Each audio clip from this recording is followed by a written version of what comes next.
వృశ్చిక రాశి వారికి అనుకోని విధంగా అదృష్టం వెన్నాడుతూ ఉంటుంది. గురువు గారి యొక్క సప్తమ దృష్టి ఎప్పుడైతే రాశిని పునీతం చేస్తోందో, ఇక మనం ఎక్కువగా చెప్పుకోనవసరం లేదు. గురువుగారికి ఆశీస్సులే ఉంటాయి అక్కడ.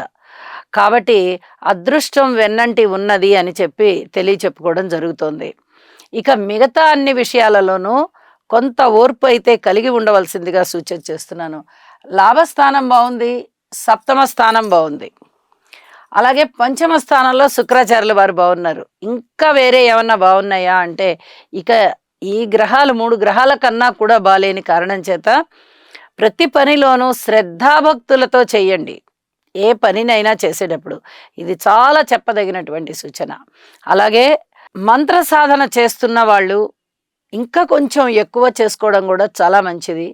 అసలు ఈ గ్రహాల యొక్క అననుకూలత ఏదైనా ఉందా అంటే, అది వారికి పట్టదు.